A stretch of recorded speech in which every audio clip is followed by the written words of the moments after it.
생각보다 좋은 오디오북 오만과 편견.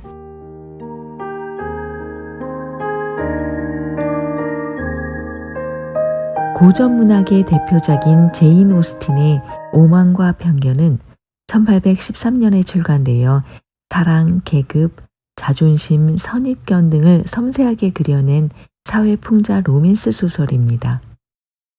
이 책은 영국의 중류층 가문인 베넷 가문의 5 자매들의 결혼과 사랑을 중심으로 이야기가 전개됩니다. 주인공 엘리자베스 베넷은 똑똑하고 자존심이 강한 여성으로 재산이 많고 신분이 높은 다하시와 초반에는 갈등이 보여지지만 서로의 내면을 조금씩 알아가며 관계가 깊어지는 과정을 섬세하게 그려냅니다. 이는 단순한 로맨스를 넘어서 인간관계와 자기 성찰에 대한 통찰까지 보여주고 있습니다. 또한 등장인물들은 자신들의 오만과 편견을 극복하면서 자신을 이해하고 성장하게 됩니다. 특히 엘리자베스는 시대적 한계 속에서도 자신의 감정과 판단을 우선시하며 독립적인 사고를 보여주는데, 이런 자신의 판단이 감정과 자존심에 의해 왜곡되었음을 깨닫게 되고, 또한 다하시도 자신의 오만함을 돌아보고 겸손해지게 됩니다. 이 책은 영국 레이전시 시대의 분위기와 사회구조를 엿볼 수 있는데, 그 당시 여성들에게 생존과 직결된 문제인 결혼을 위트 있고 세련된 대화의 심리 묘사로 비판적 조명을 하고 있습니다. 시대적 분위기와 다르게 오직 사랑과 존중이 있는 결혼만을 원하는 엘리자베스의 태도는 당시 여성의 사회적 위치를 생각하면 굉장히 용기 있는 모습이 아닐 수 없습니다. 이는 진짜 사랑은 조건이 아닌 인격과 마음에서 비롯된다는 점을 강조하고 있습니다. 오스틴은 당시 영국 사회의 계급차별, 결혼제도, 남성 중심 문화에 대해 비판적 시선을 날카로운 풍자 대신 재치와 유머로 글을 풀어내어 독자들의 흥미를 더욱 끌어내고 있습니다. 그럼 책 속으로 들어가 보겠습니다.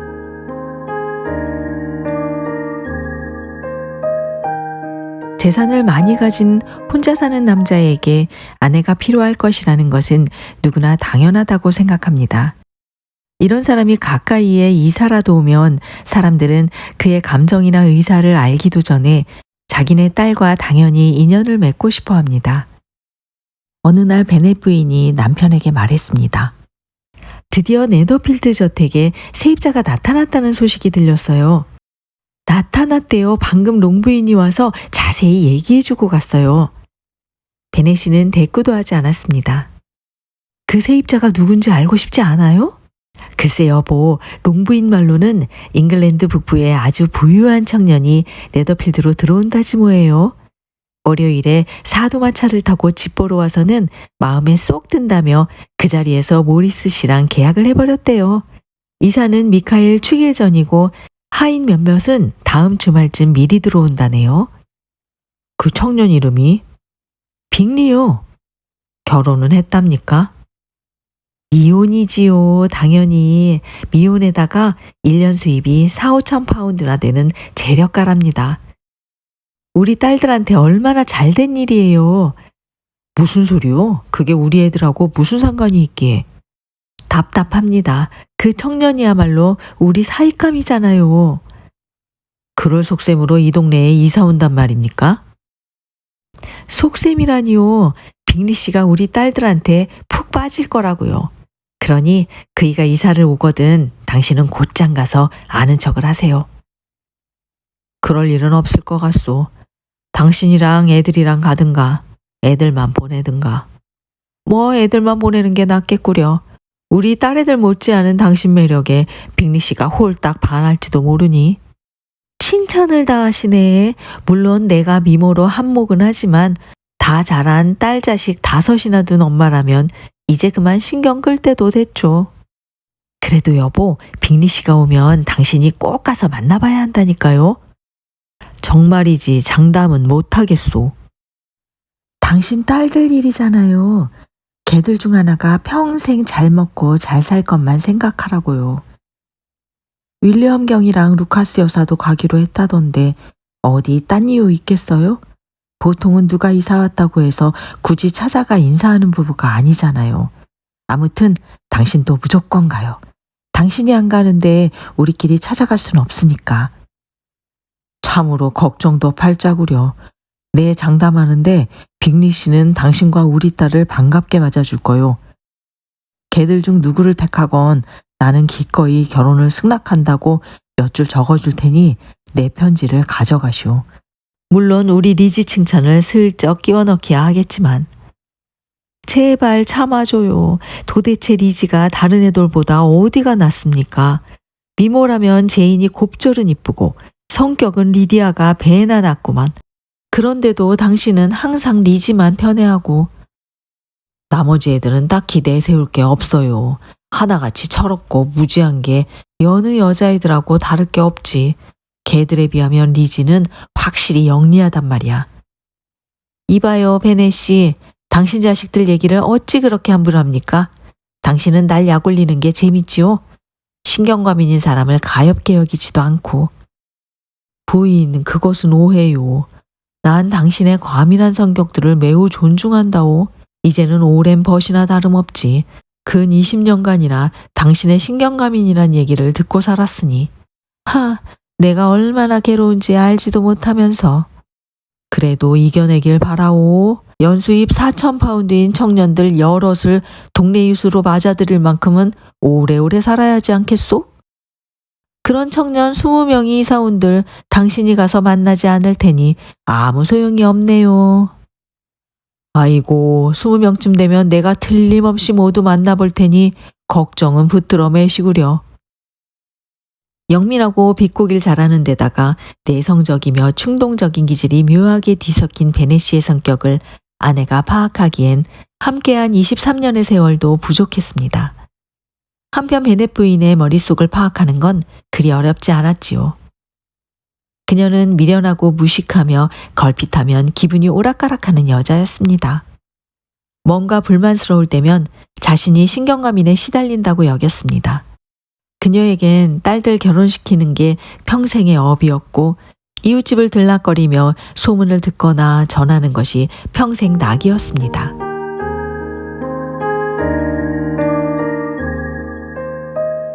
베네 씨는 빅리 씨를 맨 처음 만난 사람에 속했습니다. 아내에게는 끝까지 가지 않겠다고 단언했지만 사실 처음부터 그를 만나러 갈 셈이었습니다. 베네 씨가 빅리 씨를 만나고 온 날 저녁까지도 아내는 그 사실을 전혀 알지 못했습니다. 그 일이 알려진 경위는 다음과 같습니다. 모자 장식에 여념이 없는 둘째 딸을 물끄러미 쳐다보다가 그가 불쑥 말을 걸었습니다. 그게 빅리 씨 마음에 들면 좋겠구나, 리지야. 베넷 부인이 버럭 퉁을 놓았습니다. 우리야 뭐가 빅리 씨 마음에 들지 알 길이 없지. 어차피 만나지도 않을 텐데. 엘리자베스가 말했습니다. 어머니 잊으신 거 아니에요? 회관 무도회에서 만날 수 있잖아요. 롱 부인이 소개시켜주기로 약속했잖아요. 롱 부인이 과연 그렇게 해줄지 의문이구나. 자기 조카가 둘이야.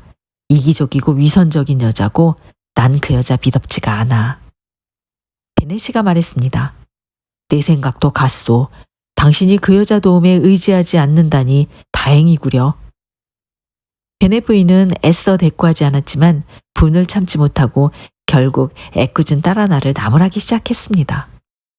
그만 콜록대라 키티. 엄마 신경과민인 거 좀 헤아려주면 안 되겠니? 내 기침소리에 엄마 신경이 아주 갈기갈기 찢긴다. 베네 씨가 말했습니다. 키티가 기침에 신중하지 못하구나. 때를 가려야지. 키티는 짜증을 냈습니다. 내가 뭐 좋아서 기침하나요? 베네 씨가 말했습니다. 다음번 무도회가 언제지, 리지?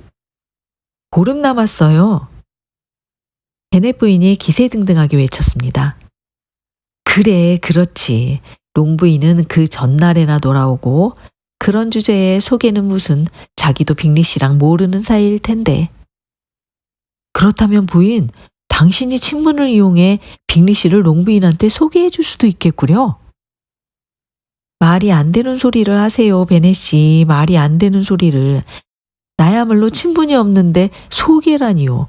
어쩌면 당신은 이리도 사람 신경을 긁어댄대요. 베네 씨가 말했습니다. 당신의 신중함에 경의를 표하오. 보름간 쌓은 친분은 확실히 두텁다고는 하긴 어렵지. 그만큼 알고 지냈다고 해서 상대방이 진짜 어떤 사람인지 알 수는 없는 법이니까. 하지만 우리가 아니어도 다른 누군가는 하겠지? 어쨌거나 롱부인과 그 조카들의 운에 기대야 하는 형편인가 본데 당신이 소개의 역을 마다한다면 내가 직접 나서서 공치사를 받겠소이다. 딸들이 일제히 아버지를 쳐다보았습니다. 베네 부인은 말도 안 돼 라고 대내일 뿐이었습니다. 그리도 단호히 말도 안 되다니 무슨 뜻으로 하는 소리요? 소개의 형식이 그렇게 형식을 강조하는 게 말도 안 된다는 거요? 그 점에는 동의할 수 없구려. 너 생각은 어떠냐, 메리? 넌 생각이 깊고 훌륭한 책도 많이 읽고 좋은 구절을 따로 적어두기도 하는 멋진 아가씨잖니? 메리는 알맞은 대답을 하고 싶었지만 어떤 말이 좋을지 알지 못했습니다. 메리가 생각을 정리하는 동안 우린 빅리 씨 얘기로 돌아갈까? 베네 씨의 말에 아내가 진저리를 쳤습니다. 빅리 씨 얘기라면 이제 그만해요. 이런, 그거 안타깝군. 왜 진작 말하지 않았소? 오늘 오전에만 알았어도 내가 빅리 씨를 찾아가는 일은 없었을 것을. 이거 일이 난처하게 됐네. 이미 만나서 생겨버린 친분을 이제 와서 없던 일로 할 수도 없고 말이지. 베네 씨가 바라던 대로 딸들은 모두 깜짝 놀랐습니다. 그리고 딸들보다 더 놀란 사람은 아마 베네 부인이었을 것입니다. 하지만 기쁨에 들떠 한바탕 법석을 떨고 나자 그녀는 내내 그럴 줄 알았다고 우기기 시작했습니다. 정말 잘하셨어요. 물론 당신이 결국 내 말대로 할 줄은 알고 있었지만요. 딸들을 워낙 사랑하시는 분이니 그런 친분의 기회를 모른 채 할 리가 없었다고 믿었지요. 아유, 기분이 이제 날아갈 듯하네요.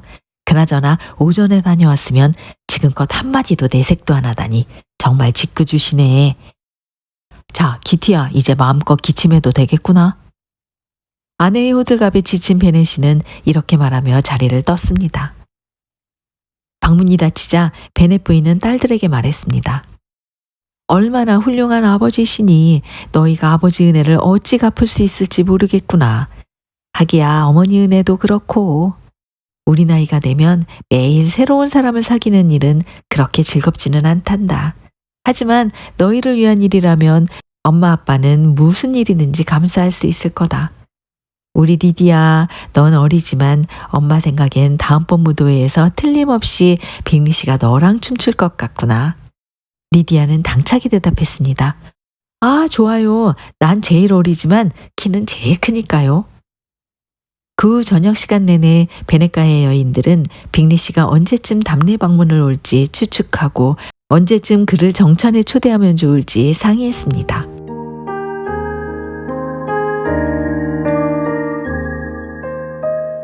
베네 부인이 5달의 도움까지 받아가며 빅리 씨에 대해 캐물었지만 남편에게선 좀처럼 속 시원한 답을 얻을 수 없었습니다. 노골적인 질문, 교묘한 가설, 근거 없는 추측 등 다양한 전략도 베네 씨에겐 전혀 먹혀들이지 않았습니다. 결국 베네가 여인들은 동네 이웃인 루카스 여사에게 전해들은 정보에 만족하는 수밖에 없었습니다. 그리고 상당히 긍정적인 소식이었습니다. 윌리엄 경은 빅리 씨가 아주 마음에 든 모양입니다. 빅리 씨는 아주 잘생긴 데다 굉장히 쾌활한 성격이었습니다. 금상첨화로 다음 건 사교 모임에 일행을 왕창 데리고 올 작정이라고 했습니다. 이보다 더 기쁜 일이 있을까? 춤추기를 좋아한다면 사랑에 빠지는 것은 시간 문제였습니다. 이로써 빅리 씨의 마음을 사로잡을 수 있다는 희망이 힘차게 샘솟았습니다. 베네 부인이 남편에게 말했습니다. 우리 딸 중 하나가 네더필드 안주인이 되고 나머지 애들도 그만큼 결혼을 잘해서 다들 행복하게 잘 사는 모습만 볼 수 있다면 난 더 바랄 게 없겠습니다. 며칠 뒤 빅리 씨가 답방을 와서는 서재에서 베네 씨와 10분쯤 앉아있다 돌아갔습니다. 빅리 씨는 예쁘기로 소문이 자자한 이 집 아가씨들을 보게 될 기대를 안고 왔지만 그 아가씨들의 아버지만 만나고 돌아가야 했습니다. 한편 베네 씨의 딸들은 위층 창문을 통해 그가 푸른색 외투를 걸쳤고 검은 말을 mon다는 사실을 확인할 수 있었습니다. 얼마 지나지 않아 빅리 씨 앞으로 정찬 초대장이 날아갔습니다. 베넷 부인은 자신의 살림 솜씨를 뽐낼 만한 정찬 코스를 짜두고 있었는데 답장이 오면서 계획이 미뤄지고 말았습니다. 답장의 요지는 빅리 씨가 다음 날 런던에 가야 하므로 초대에 응할 수 없다는 것이었습니다. 베넷 씨는 심히 당황했습니다. 하트퍼드셔에서 온 지 얼마나 됐다고 벌써 무슨 볼일로 런던에 간다는 것인지 짐작도 할 수가 없었습니다. 어쩌면 그는 항상 여기저기 떠돌아다니는 사람이라 네더필드에 정착하지 않을지도 모른다는 생각에 불안해지기 시작했습니다. 루카스 여사가 빅리 씨의 런던행은 그저 무도회에 함께 갈 사람들을 모으기 위해서일 거라는 말로 베넷 부인의 불안을 조금이나마 달래주었고, 또 그가 12명의 숙녀와 7명의 신사를 모임에 데려올 거라는 소식도 들려왔습니다. 베넷가의 딸들은 아가씨가 그렇게나 많이 온다는 소식에 크게 낙담했지만 무도회 전날 떠도는 소문에 의하면 빅리 씨가 런던에서 데려온 여자는 12이 아닌 6, 즉 누이 5명과 친척 1명이라고 하기에 비로소 안심했습니다. 그리고 막상 무도회장에 들어선 빅리 씨 일행은 누나와 매형, 여동생, 그리고 다른 청년 하나까지 총 5명뿐이었습니다. 빅리 씨는 과연 신사다웠습니다. 보기 좋은 외모에 예의 바른 표정과 편하고 자연스러운 태도를 지닌 청년이었습니다. 그의 누이들은 누가 봐도 상류층 분위기를 풍기는 세련된 여인들이었습니다. 그의 매형인 허스트 씨는 별 특징이 없는 그냥 신사였습니다. 하지만 빅리 씨의 친구 다하시 씨는 헐칠한 체격과 준수한 용모, 고상한 거동으로 금세 사람들의 이목을 끌었습니다. 게다가 그가 등장한 지 5분도 안 되어 그의 연수입이 무려 1만 파운드라는 소문까지 쫙 퍼졌습니다. 남자들은 그가 위풍당당한 남자라고 입을 모았고, 여자들은 빅리 씨보다 훨씬 잘생겼다며 그를 치켜 세웠습니다. 그는 무도회 중반까지 찬탄의 시선을 한몸에 받았으나 그의 태도가 사람들에게 거부감을 주면서 인기도 식어버렸습니다. 알고 보니 그는 거만하고 사교성도 없으며 시종일관 불쾌한 기색만 역력히 내뿜는 사람이었습니다. 더비셔의 대지주라는 사실도 그의 험상궂고 무례한 표정을 상쇄할 수 없었습니다. 친구인 빅리 씨와는 비교할 가치조차 없는 인물이라는 평가도 지울 수가 없었습니다. 빅리 씨는 무도회에 참석한 주요 인사들 모두와 곧잘 어울렸습니다. 그는 활달하고 스스럼 없었고 춤곡이 나올 때마다 어김없이 춤을 췄으며 무도회가 너무 짧다고 불평하며 네더필드에서 직접 무도회를 열겠다고 했습니다. 그런 부침성은 구구절절 설명을 덧붙일 필요가 없는 법이었습니다.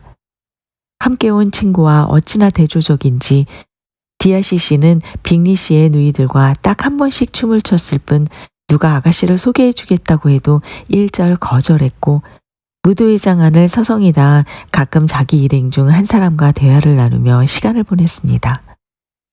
그의 성격은 더 알아볼 것도 없었습니다. 그는 세상에서 가장 오만하고 불쾌한 사람이었습니다. 모두가 이런 곳에서 2번 다시 그를 볼 일이 없기를 바랬습니다. 그 중에서도 그를 가장 싫어했던 사람은 베넷 부인이었습니다.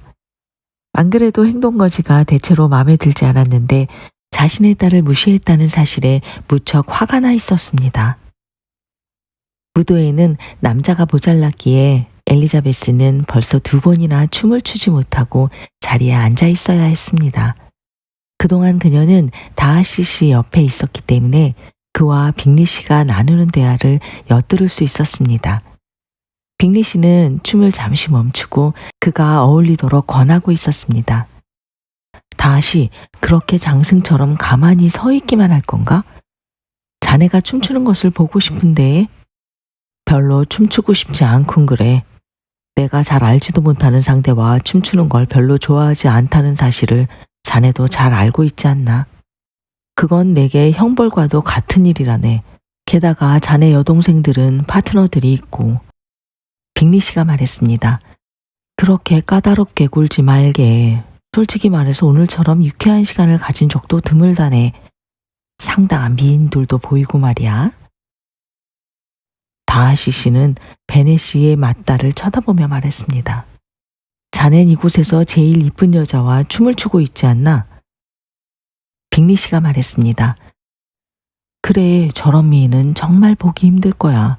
하지만 자네 바로 뒤에 그 여인의 동생이 앉아 있네. 얼마나 이쁜가? 게다가 상냥하기란 이로 말할 수가 없을 정도라네. 내가 소개를 부탁해볼까? 누구 말인가? 그는 고개를 돌려 엘리자베스를 바라보다가 눈이 마주치자 황급히 얼굴을 돌리며 차갑게 말했습니다. 그럭저럭 봐줄만은 하지만 내가 끌릴 만큼 매력 있진 않군. 그리고 지금 난 다른 남자들이 관심을 주지 않는 아가씨를 예우해줄 기분이 아니야. 자네야말로 나랑 시간을 낭비하지 말고 자네 상대한테로 돌아가 그녀의 미소를 즐기게나. 다하시 씨는 다른 데로 갔고 엘리자베스는 그에게 썩 좋지 않는 감정을 느끼게 되었습니다. 그래도 그는 어처구니 없는 일을 오히려 즐기는 쾌활하고 장난기 많은 아가씨였기에 친구들에게 그 이야기를 아주 신나게 들려주었습니다. 그날 밤은 모두에게 즐거운 밤이었습니다. 베넷 부인은 맏딸이 네더필드 사람들로부터 칭찬을 받는 것을 보았으며 빅리 씨는 2차례나 그녀와 춤을 추었고 그의 누이들과도 제법 친해진 듯 했습니다. 제인도 어머니 못지않게 기뻤지만 야단스럽게 내색하진 않았습니다. 그래도 엘리자베스에게는 언니의 기분이 전해졌습니다. 메리는 동네에서 가장 교양 있는 아가씨라는 얘기를 빅리 씨에게 직접 들었고 캐서린과 리디아는 춤상대가 끊긴 적이 없었습니다. 이것이 무도회에서 신경 써야 한다고 배운 전부였으니 이 정도면 두 딸은 운이 좋은 셈이었습니다. 어쨌거나 베넷 부인과 딸들은 즐거운 기분으로 농본으로 다시 돌아왔습니다. 와서 보니 베넷 씨가 아직 깨어 있었습니다. 원체 책을 들면 시간 가는 줄 모르는 사람이기도 하거니와 그날은 모두의 기대감이 높았던 저녁 행사가 과연 어땠는지 궁금한 마음도 컸습니다. 사실 그 낯선 청년을 향한 아내의 기대가 모조리 무너지길 내심 바랬지만 정작 그가 들은 이야기는 정반대였습니다. 베넷 부인은 방문을 열기 무섭게 수다를 늘어놓았습니다. 오 여보, 더없이 즐거운 저녁, 최고의 무도회였어요. 당신도 갔더라면 좋았을 것을. 제인의 인기가 하늘을 찔렀다고요. 그보다 더 좋은 일이 있을 순 없죠. 다들 제인이 이쁘다고 난리였습니다. 빅리 씨 눈에도 그 애가 꽤 예뻤는지 2번이나 같이 춤을 췄다니까요. 생각해봐요 여보, 정말로 제인이랑 2번이나 춤을 췄다고요. 빅리 씨가 한 번 더 춤을 청한 사람은 무도회장을 통틀어 우리 제인뿐이었어요. 맨 처음으로는 루카스 양한테 손을 내밀었어요. 둘이서 마주보며 서 있는 걸 보자니 속이 바짝바짝 타더라고요. 하지만 말이에요, 빅리 씨는 그 애한테 조금도 바라지 않았어요. 하기야 누군들 그렇겠어요. 그러다 제인이 춤에 응하는 모습을 보고 그 양반이 한눈에 반한 모양이에요. 저 아가씨가 누구냐고 물어보고 소개를 받더니 다음번 춤을 같이 추자고 청하더라고요. 3번째는 킹양이랑 춤췄고 4번째는 머라이아 루카스랑 5번째는 다시 우리 제인이랑 6번째는 리즈랑 췄고 그리고 블랑제가 더는 못 듣겠다는 듯 남편이 끼어들었습니다. 그 양반이 조금이라도 나를 측은히 여겼다면 그토록 즐기차게 춤만 추진 않았을 텐데 내 간곡히 부탁하오. 빅리 씨와 함께 춤추는 여자들 얘기는 제발 그만두십시오. 이거야 원 첫 번째 곡에서 발목이 삐지 않은 게 유감이로군. 남편이 뭐라건 베넷 부인은 말을 이어갔습니다. 어머나 여보, 난 빅리 씨가 정말 마음에 드는걸요. 진짜 너무너무 잘생겼지 뭐예요. 누이들도 매력이 넘치고요. 그 여자들 드레스처럼 멋들어진 물건은 내 평생 처음 보았다니까요. 특히 허스트 부인 드레스에 달린 레이스는 아마... 베넷 씨가 또다시 아내의 말문을 막으며 옷 이야기는 듣기 싫다고 잘라 말했습니다. 그러자 그녀는 화제를 돌려 다하시 씨의 행동이 못마땅하다는 듯 과장해서 말했습니다. 하지만 장담할 수 있어요. 리지가 그의 이상형에 들어맞지 않는다고 해서 손해볼 건 없답니다. 불쾌하고 고약하기 짝이 없는 인간이에요. 잘 보일 가치도 없지요. 어찌나 고고한 척 잘난 척을 하던지 그야말로 꼴불견이 따로 없다라니까요. 자기가 뭐 대단한 줄 알고 여기저기 어슬렁대기나 하고 같이 춤추고 싶을 만큼 잘생긴 것도 아니면서 당신이 거기 가서 그 인간 콧대를 납작하게 눌러줬어야 했는데 하여간 난 그 인간 참 맘에 안 들어요.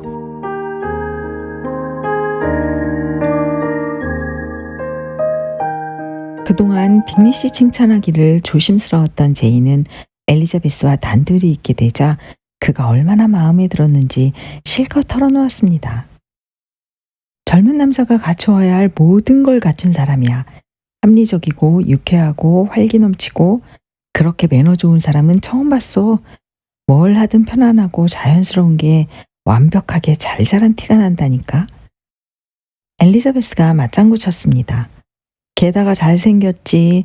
그 또한 젊은 남자가 갖춰야 할 미덕이고 그게 가능하다면 말이야. 아무튼 결국 그 남자는 다 가지고 있어. 제인이 말했습니다. 빅리 씨가 두 번째로 춤을 청했을 때는 황송한 기분까지 들더라. 그렇게까지 예우해 줄 줄은 몰랐거든. 제인이 말했습니다. 몰랐다고? 나는 알았는데? 하지만 바로 그게 언니와 나의 큰 차이야. 누가 언니한테 호감을 표하면 언니는 의외라고 여기지만 난 당연하다고 보거든. 빅리 씨가 언니한테 또 춤을 청한 것은 지극히 당연한 거라고. 무도회장에 있었던 여자들 중에 누굴 갖다 대도 언니가 5배는 이쁠걸? 그 사람도 눈이 있으니 모를래야 모를 수가 없지. 그러니까 당연한 관심에 고마워할 필요는 없단 얘기야. 어쨌든 썩 괜찮은 남자인 건 확실하니까 언니가 좋다면 나는 말리지 않겠어. 언니는 더 못난 남자들도 여러 좋아했잖아? 예, 리치. 왜? 언니는 말이야 워낙 사람들을 두루두루 좋게 보잖아. 누구한테서도 흠을 잡는 법이 없었어. 언니 눈에는 온 세상이 선하고 상냥하지? 난 살면서 언니가 누구 흉보는 걸 들어본 적이 없어. 제인이 말했습니다. 누구든 함부로 비난하고 싶진 않아. 하지만 그렇다고 내 생각과 다른 말을 하는 건 아닌데. 엘리자베스가 말했습니다. 알지. 그래서 신기하다니까? 언니처럼 사리에 밝은 사람이 남의 어리석고 황당한 면엔 그리도 깜깜하다니. 순수한 척하는 사람은 세상에 되게 많아. 어딜 가나 있다고. 하지만 어떠한 가식이나 의도도 없이 순수한 사람, 모든 사람을 좋게 받아들이고 실제보다 더 좋게 말하면 말했지 절대로 나쁘게 말하지 않는 사람은 언니밖에 없어. 그래, 언니는 그 남자 누이들도 마음에 들지? 그치? 매너는 그 남자만 못하던데. 제인이 말했습니다. 확실히 별로였지 처음에는. 하지만 막상 대화를 해보니까 아주 유쾌한 사람들이더라고. 빅리 씨 누이들은 오빠랑 같이 살면서 집안 살림을 맡기로 했대. 내가 잘못 본 게 아니라면 우리랑 아주 좋은 이웃이 될 것 같아. 엘리자베스는 군말 없이 들었지만 언니 말에 수긍하는 건 아니었습니다. 무도회에서 보인 빅리 자매의 태도는 대체로 유쾌함과는 거리가 멀었습니다. 언니보다 눈치가 빠르고 호락호락하지 않은 데다 자신을 향한 호의 따위로 판단력이 흐려지는 법이 없었던 엘리자베스는 그녀들을 좋게 받아들일 마음은 거의 없었습니다. 빅리 씨 누이들은 실로 대단한 숙녀들이었습니다. 기분이 좋을 땐 충분히 유쾌했고 마음만 먹으면 얼마든지 살갑게 굴 수도 있었지만 오만하고 도도한 사람들이었습니다. 둘 다 상당한 미인이었고 런던의 인류 사립기숙학교에서 교육을 받았습니다. 재산이 2만 파운드나 돼서 분수 넘치게 쓰고 상류층 사람들과 어울리는 게 일상이었습니다. 모든 면에서 자신을 높이고 남을 업신여길 자격이 있다고 생각하는 사람들이었습니다. 그녀들의 머릿속엔 오빠와 자신들이 누리는 부의 원천이 장사였다는 사실보다 빅리가가 잉글랜드 북부의 명망 높은 가문이라는 사실이 더 깊이 새겨져 있었습니다. 빅리 씨 아버지는 아들에게 10만 파운드 정도의 재산을 물려주었는데 살아있을 때 땅을 사고 싶었으나 뜻을 이루지 못하고 세상을 떠났습니다. 빅리 씨도 마찬가지로 지주가 될 생각으로 가끔 살만한 땅을 찾아다니기도 했지만 이제는 좋은 집에 수렵권까지 얻었으니 그의 태평한 성정을 잘 아는 사람들은 그가 네더필드에서 여생을 보내고 땅 사는 일은 다음 세대로 넘기는 게 아닐까 하고 생각했습니다.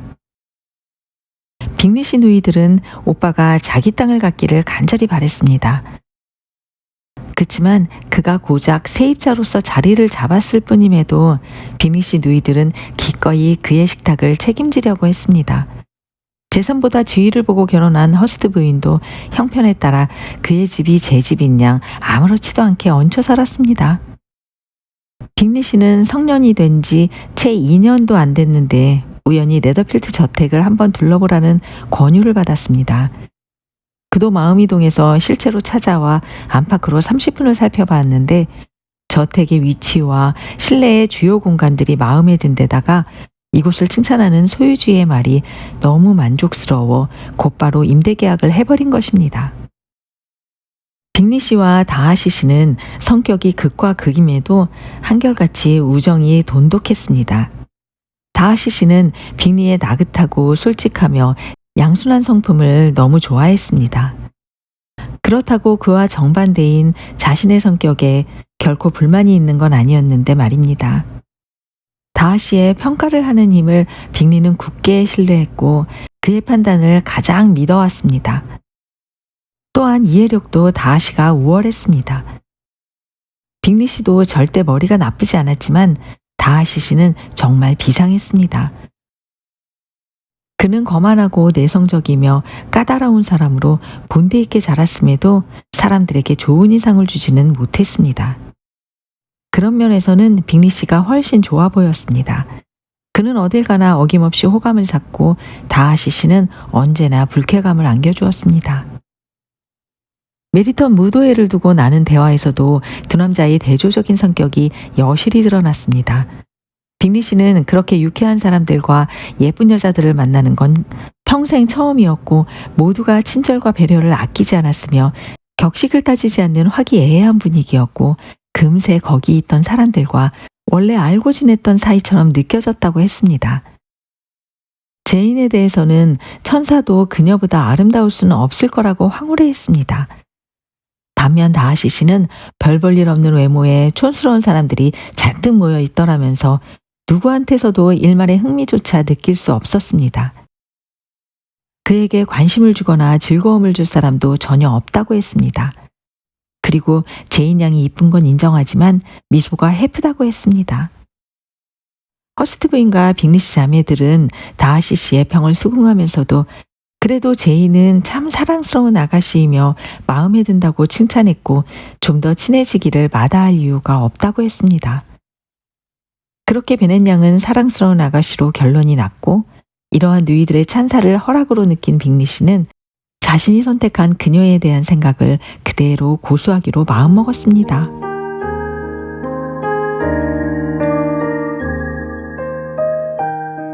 롱본에서 조금만 걸어가면 도착할 수 있는 곳에 베넷가와 친분이 두터운 루카스 경이 살았습니다. 윌리엄 루카스 경은 과거의 상인이었습니다. 메리턴에서 장사로 웬만큼 재산을 모은 후 시장이 되었고 임기 중에 국왕에게 청을 올려 기사 자귀를 받았습니다. 신분 상승의 효과가 너무 강렬했던 모양입니다. 그는 장사일도 싫어지고 장에서는 소도시에 사는 것도 런더리가 나서 다 접고 가족과 함께 메리턴에서 약 1마일 거리에 있는 집으로 이사했습니다.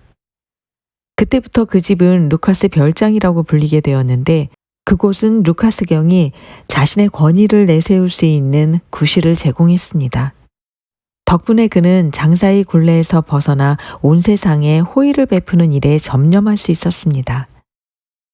자신의 지위를 몹시 자랑스러워했지만 거만하게 굴기는커녕 오히려 모두를 살뜰히 배려했습니다. 원체 악의가 없고 다정하며 친절한 성품을 타고난 데다가 세인트 제임스 궁에서 국왕을 아련하고서는 공손함까지 갖추게 되었습니다. 루카스 여사는 매우 선량한 여인으로 베넷 부인이 경계할 만큼은 영리하지 않은 소중한 이웃이었습니다. 자녀는 여럿이 있었습니다. 첫째는 분별 있고 총명한 27살 아가씨로 엘리자베스와 절친한 사이였습니다. 루카스가와 베넷가의 딸들은 무도회를 주제로 이야기꽃을 피웠습니다. 메리턴 무도회 다음 날 아침에도 루카스가의 딸들이 롱본을 찾아갔습니다. 어젠 내가 시작이 좋더구나, 샬럿. 빅리 씨의 첫 번째 상대였잖니? 베넷 부인이 자제심을 발휘해 예의상하는 말로 넌지시 운을 뗐습니다. 네, 하지만 그분은 두 번째 상대를 더 좋아하시는 것 같았어요. 오, 제인 말이니? 빅리 씨가 얘랑 두 번이나 춤을 췄잖니. 확실히 얘한테 반한 것 같긴 하더라. 아무래도 사실인 것 같은데 내가 들은 얘기도 있고. 하지만 정확히 하는 건 아니야. 로빈스 씨 어쩌고 하던데. 제가 들었던 빅리 씨와 로빈스 씨의 대화를 말씀하시는 건가 봐요. 제가 말씀 안 드렸던가요? 로빈슨 씨가 저희 메리턴 무도회가 마음에 드느냐, 예쁜 아가씨가 정말 많은 것 같지 않느냐, 걔 중에 누가 제일 이쁜 것 같으냐 하고 물으니 빅리 씨가 대뜸 마지막 질문에 답하더라고요. 오, 당연히 베네가의 큰 따님이지요. 거기엔 이견이 있을 수 없습니다. 라고요. 어머나 세상에, 정말 확신에 찬 대답이었네. 그렇다면 역시. 하지만 이러다 그냥 흐지부지 될지도 모르지. 샬럿이 말했습니다. 역시 너가 엿들은 얘기보다 내가 엿들은 얘기가 더 유익했어, 일라이자. 빅리 씨면 모를까 다하시 씨가 하는 말 따위는 귀담아 들을 가치가 없잖아. 불쌍한 우리 일라이자, 고작 그럭저럭 봐줄만 하다라니. 베넷 부인이 말했습니다. 아소라 얘, 그 사람한테 그런 소리를 들었다고 리지가 속 끓일 일은 아니잖니. 그렇게 고약한 인간 마음에 든다면 그거야말로 불행이지. 롱부인이 그러는데 어젯밤 그 인간이 30분 동안 지척에 앉아 있으면서 입도 뻥끗하지 않았단다. 제인이 끼어들었습니다. 확실해요, 어머니? 잘못 들으신 거 아니에요? 다하시 씨가 롱부인한테 말하는 걸 제가 분명히 봤거든요. 베넷 부인이 말했습니다. 그거야 참다 못한 롱부인이 레더필드에서 지내는 게 어떠냐고 먼저 물었다더라. 그러니 답을 안 하고 배기냐?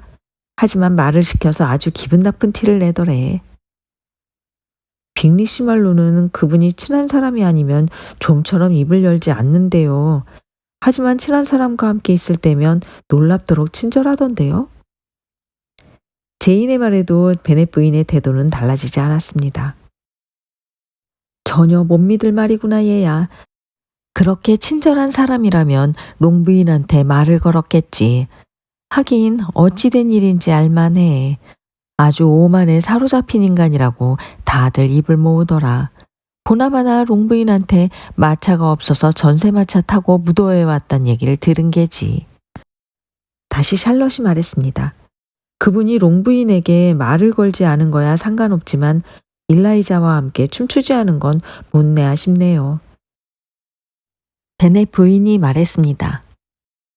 나라면 말이다, 리지. 언젠간 기회가 있대도 그 인간이랑은 춤추지 않을 게다. 리지가 말했습니다. 그럼요, 당연하죠. 그 인간이랑은 절대로 춤추지 않겠다고 약속할 테니 안심하세요, 어머니. 샬럿이 말했습니다. 사람이 오만하면 대개 꼴불견이지만 제가 보기엔 그분은 오만은 그다지 거슬리지 않아요. 이유가 있으니까요. 인물 훤하겠다, 집안 좋겠다, 재산 많겠다. 그야말로 빠지는 게 하나 없는 상류층 젊은이가 스스로 잘났다고 여기는 게 뭐 이상한 일은 아니잖아요. 이런 표현을 해도 되는지 모르겠지만 그분은 오만할 권리가 있어요. 샬럿의 말에 엘리자베스가 호응했다. 맞는 말이야. 그 사람이 하필 내 자존심을 짓밟은 게 아니었다면 나도 그 오만을 쉽사리 용서했을걸? 그러자 탄탄한 사고력을 자부하는 메리가 끼어들었습니다. 난 말이야, 오만은 아주 흔한 결점이라고 생각해. 지금까지 읽은 책들은 하나같이 다 그렇게 말하더라고. 실은 누구나 오만해질 수 있다. 유독 오만에 빠지는 쉬운 게 인간의 본성이다. 실제건 상상이건 자기한테 있는 어떤 특성을 이유로 자만심을 품지 않는 사람은 거의 없다고 말이야. 허영과 오만은 달라. 같은 뜻으로 쓰일 때가 있지만 허영이 없어도 오만할 수는 있거든. 허영은 남들 눈에 나를 어떻게 보이게 할 것인가의 문제야. 누이들과 함께 루카스가의 아들이 외쳤습니다. 내가 다하시처럼 부자라면 오만이고 뭐고 신경 쓰지 않겠어. 여우 사냥개도 잔뜩 키우고 매일매일 포도주를 병째로 마실 거야. 베넷 부인이 대꾸했습니다. 그럼 주정뱅이가 될걸. 어디 내 눈에 띄기만 해봐라. 술병을 뺏어버릴 테니. 아이는 그러면 안 된다고 항의했고 베넷 부인은 그럴 거라고 을러댔습니다. 둘의 말씨름은 루카스가가 사람들이 기갓길에 나서면서 겨우 끝이 났습니다.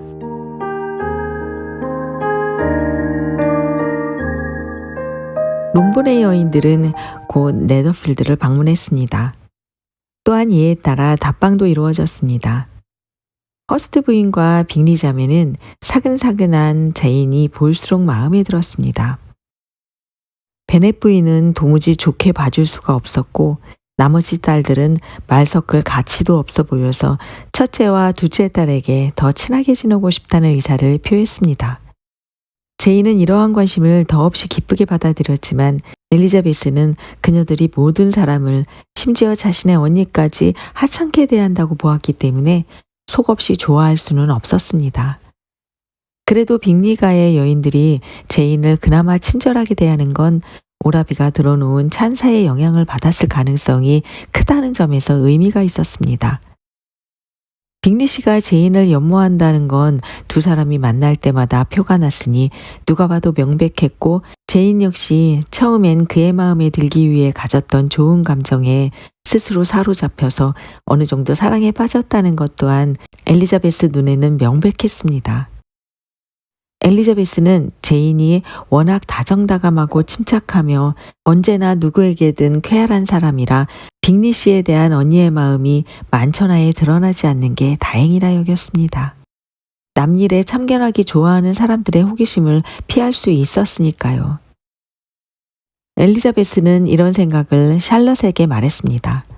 샬럿이 대답했습니다. 이런 경우라면 사람들을 속일 수 있는 게 다행일 수도 있지만 때로는 불리할 수도 있어. 그런 식으로 여자가 자기 감정을 상대방에게 숨기면 그 남자를 놓칠 수도 있잖아. 그러면 별로 위로가 되지 않을걸. 사랑은 고마운 마음이나 자기 만족 같은 감정이 함께하는 거라서 그냥 내버려두면 사라져버리기 쉬워. 호감이 생기는 것은 자연스러우니까 누구나 시작은 자유롭게 하지만 아무런 자극도 없는데 진짜 사랑에 빠지기는 어렵지. 정말로 여자는 내가 느끼는 애정보다 더 많이 표현하는 게 좋아. 빅리 씨가 언니를 좋아하는 건 확실하지만 언니도 좋아하는 표현을 하지 않으면 둘의 감정은 사그러들고 말 거야. 제인이 말했습니다. 언니도 하는 만큼 하고 있어. 나도 언니 마음을 눈치챘는데 바보가 아니고서야 상대방이 모를 리 없잖아. 샬럿이 말했습니다. 엘리자, 그 사람은 너만큼 언니 성격을 잘 알지 못하잖아. 엘리자베스가 말했습니다. 하지만 여자가 좋아하는 마음을 애써 숨기지 않으면 남자 쪽에서도 알아차리는 건 당연하잖아. 샬럿이 말했습니다. 두 사람이 충분히 함께 시간을 보낸다면 아마 그렇겠지. 빅리와 제인은 꽤 자주 만나는 편이긴 하지만 몇 시간이고 함께 한 적이 없잖아. 항상 많은 사람과 섞여서 만나는 탓에 매 순간 둘만의 대화에 집중하는 것이 불가능하고 그러니까 제인은 그 관심을 붙잡을 수 있는 단 30분의 시간이라도 매번 최대한 활용해야 돼. 일단 그의 마음을 잡은 뒤에는 본인이 원하는 대로 사랑할 여유가 있을 거야.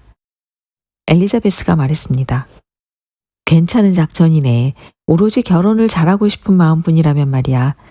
부자 남편, 아니 어떠한 남편이라도 구하기로 마음먹는다면 나라도 그렇게 하겠어. 하지만 언니 감정은 그런 게 아니야. 계획대로 행동하는 게 아니거든. 아직은 자기가 그 남자를 얼마나 좋아하는지, 그런 감정이 과연 맞는지 확신하지도 못할걸. 서로 알게 된 지 겨우 보름이야. 메리턴에서 네 곡을 함께 추었고 오전에 그 사람 집에서 만난 게 한 번, 이후에 함께 정찬을 든 게 네 번. 그러니까 빅리 씨를 제대로 파악할 기회가 충분했다고는 볼 수 없지. 샬럿이 말했습니다. 꼭 그렇지만은 않아. 물론 단순히 식사만 같이 했다면 그 남자가 잘 먹는지 아닌지 파악하는 데 그쳤을지 모르지만 식사를 포함해 네 번의 저녁 시간을 함께 보냈는 걸? 네 번의 저녁이면 아주 많은 일이 일어날 수 있어. 엘리자베스가 말했습니다. 엘리자베스가 말했습니다. 그래, 그 네 번의 시간으로 두 사람 다 코머스보다 뱅탱을 더 좋아한다는 사실을 알게 됐지. 하지만 그 외에 두 사람이 가진 중요한 특징에 관해선 그다지 밝혀진 게 없잖아. 샬럿이 말했습니다. 어쨌든 난 제인이 잘 됐으면 좋겠어. 내일 당장 제인이 그 사람과 결혼한다고 해도 1년 동안 만나왔던 것처럼 좋은 기회를 얻은 거라고 생각해. 행복한 결혼이란 결국 운에 달려 있거든. 결혼 전에 서로 자주 알았거나 성격이 아주 비슷해서 좀 더 행복해지는 건 아니야. 부부가 되고 나면 점점 달라져서 결국엔 서로가 짜증난다는 사실만 공유하게 되지. 평생을 함께 하기로 한 이상 상대방의 결점은 가능한 모르는 편이 나. 샬롯 웃기지 좀 마. 만약 너의 일이라면 그렇게 하지도 않을 거면서.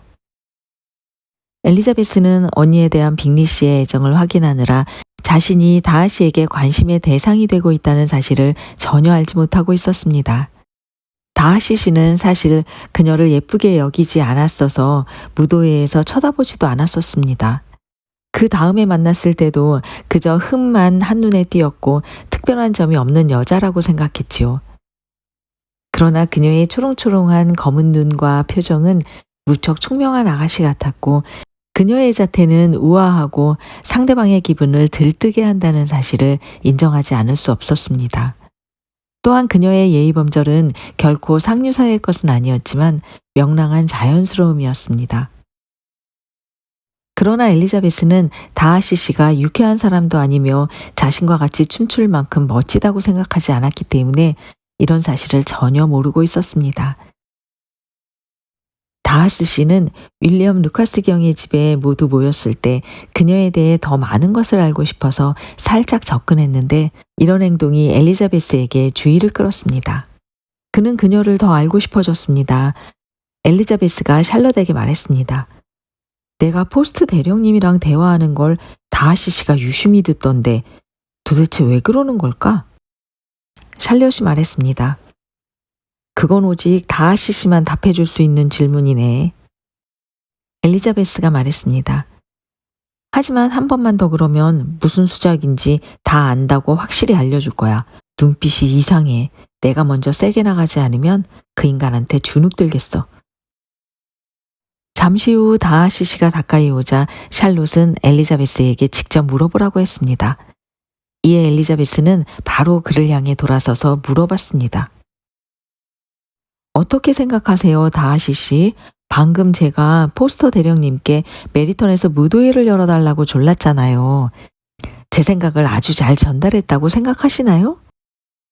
다하시 씨가 대답했습니다. 열의가 대단하시군요. 하기야, 무도회란 여인들이 항상 열을 올리는 주제죠. 엘리자베스가 말했습니다. 저희한테 너무하시는데요? 이때 샬럿이 끼어들었습니다. 난 피아노 뚜껑을 열 거야, 엘리자. 다음 순서는 잘 알지? 엘리자베스가 말했습니다. 꼭 사람들 앞에서 내가 연주하고 노래해야 직성이 풀리는 친구네. 내가 음악적으로 나갈 거면 너의 이런 행동이 도움이 되겠지만 난 아직 실력이 부족해서 엄두가 나지 않아. 정말 뛰어난 연주만 듣던 사람들 앞에서 한참 모자란다고. 그래도 엘리자베스는 친구의 고집을 당해낼 수 없었습니다. 좋아, 정 그렇다면 어쩔 수 없지. 그러고는 다하시 씨를 흘낏 쳐다보며 사뭇 금언하게 말했습니다. 여기 계신 모두가 잘 아시는 명언이 있습니다.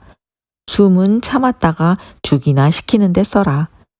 저는 숨을 참았다가 노래나 크게 부르는데 써야겠습니다. 그녀의 연주와 노래는 최고로 훌륭하지 않았지만 제법 듣기 좋았습니다.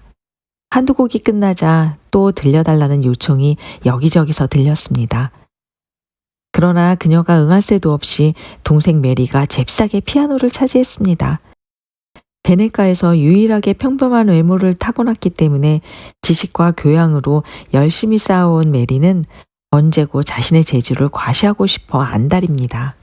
그녀의 허영심은 그나마 있는 그녀의 재능을 깎아먹을 정도로 지나치게 아는 척하고 자만하는 태도를 보이게 했습니다. 비록 실력은 동생의 절반에도 못 미쳤지만 편하고 끊임없는 엘리자베스의 공연이 훨씬 즐겁고 들을만 했습니다.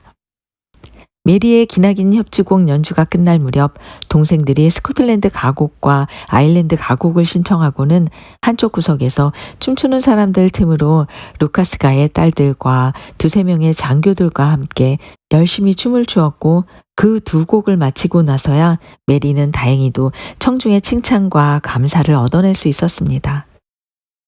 다하시 씨는 근처에 있었는데 대화라곤 하나도 없이 춤으로 시간을 보내는 그날 저녁 분위기가 상당히 불쾌한 얼굴로 묵묵히 서 있었습니다. 그는 자기 생각에 골몰한 나머지 윌리엄 루카스 경이 바로 옆에 있는 것조차 생각하지 못했습니다. 윌리엄 경이 먼저 말을 걸었습니다. 젊은이들한테 참으로 매력적인 오락거리 아닙니까, 다하시 씨? 결국엔 춤만한 게 없어요. 개인적으로는 점잖은 사교계에서 즐길 만한 가장 세련된 오락이 아닌가 합니다. 다하시 씨가 말했습니다. 그러네요. 게다가 세상의 온갖 덜 점잖은 모임에서도 성행한다는 장점이 있죠. 아무리 미개해도 춤은 출 수 있으니 말입니다. 윌리엄 경은 별다른 대꾸 없이 미소만 짓다가 잠시 후 빅리가 오는 것을 보고 다시 입을 열었습니다. 친구분 춤추는 모습이 무척 보기 좋군요. 다하시 씨도 PC 저 분야에선 일가견이 있으시겠지요? 다하시 씨가 말했습니다. 메리턴에서 제가 춤추는 걸 보셨을 텐데요. 윌리엄 경이 말했습니다. 예, 봤습니다. 덕분에 제 눈이 적잖이 즐거웠습니다. 세인트 제임스 궁에서도 종종 춤을 추시는지요? 춤이 궁에 경의를 표하는 적절한 예라고 생각하지 않으십니까? 다하시 씨가 말했습니다. 가능하면 어떤 장소에서도 그런 식으로 경의를 표하지는 않습니다만 윌리엄 경이 말했습니다. 런던에 집이 있다고 들었습니다. 다하시 씨는 대답 대신 고개를 끄덕였습니다.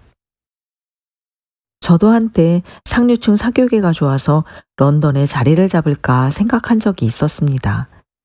하지만 런던의 공기가 루카스 여사의 건강에 이로울성 쉽지 않더군요. 윌리엄 경은 대답을 기다렸지만 상대방은 대답할 기미가 보이지 않았습니다. 때마침 그들 방향으로 걸어오는 엘리자베스가 눈에 띄었고 불현듯 매우 신사다운 행동을 할 기회라는 생각이 들어 그녀를 불렀습니다. 우리 엘리자 양, 왜 춤추지 않고? 다하시 씨, 더할 나위 없는 춤상대로 이 아가씨를 소개해드리니 반드시 받아주셔야 합니다. 이런 미인이 눈앞에 있는데도 춤추길 거절하실 수는 없을 테지요. 그러고는 그녀의 손을 잡아 다하시 씨에게 넘기려 했습니다. 다하시 씨는 깜짝 놀랐지만 거절하지 않을 셈이었는데 그녀 쪽에서 황급히 손을 빼더니 당황한 기색으로 윌리엄 경에게 말했습니다. 제발요, 전 춤출 생각이 결탄코 없어요. 제가 춤 상대를 구하고 싶어서 이쪽으로 왔다고 오해하셨다면 부디 접어주세요.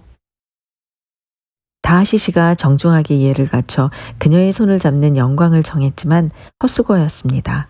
엘리자베스는 단호했습니다. 윌리엄 경의 설득에도 그녀는 전혀 흔들리지 않았습니다.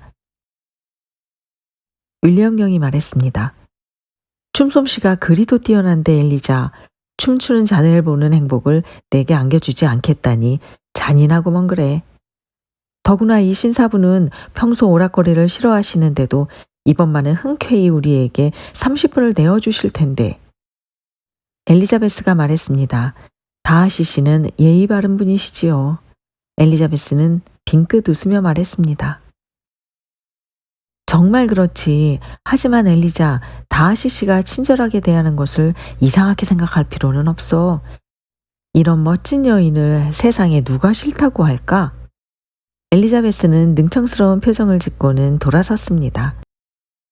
그녀의 거절에도 다하시 씨는 기분이 상하지 않았습니다. 그가 너그러운 마음으로 그녀를 생각하고 있을 때에 빅리시 누이가 다가와 말을 걸었습니다. 무슨 생각에 젖어 계신지 알 것 같네요. 수많은 저녁을 이런 식으로 이런 사람들하고 보낸다니 도무지 견딜 수 없다, 이 생각이시잖아요. 정말이지 저도 공감이에요. 이렇게 짜증스러웠던 적은 없었다니까요. 따분한데 시끄럽고 다들 아무것도 아닌 주제에 거드름만 피우고. 다하시 씨가 말했습니다. 틀렸는데? 나는 지금 기분 좋은 일을 생각하고 있는 중이야. 사실은 어떤 숙녀의 아름다운 눈에서 커다란 기쁨을 찾으려 하고 있었어. 그 즉시 빅리 씨의 누이는 그의 얼굴을 빤히 쳐다보면서 대체 어떤 아가씨가 그런 생각을 불러일으켰냐고 물었습니다. 다하시 씨는 아주 대담하게 답했습니다. 엘리자베스 베넷 양입니다. 엘리자베스 베넷 양? 정말 놀라운데요? 언제부터 그 아가씨를 마음에 두셨어요? 그럼 축하 인사는 언제쯤 드리게 될까요? 다하시 씨가 말했습니다. 그렇게 물어볼 줄 알았어. 여자의 상상력이란 대단하니까. 관심 있으면 연애하는 거고, 관심 있으면 연애하는 거고, 연애하면 바로 결혼하는 것으로 여기니 정말 놀라워. 빅리 씨 누이가 말했습니다. 아니요, 그렇게 진지하게 나오시면 그 문제는 기정사실로 봐야겠네요. 참으로 매력적인 장모님을 두시게 됐습니다. 물론 그분은 펜벌리에서 언제나 당신과 함께 하시겠죠? 그녀가 멋대로 상상을 하며 즐겁게 떠들었지만 그는 무심코 흘려들었을 뿐입니다. 그의 태어난 모습에 그녀는 틀림없을 것이라고 확신했습니다.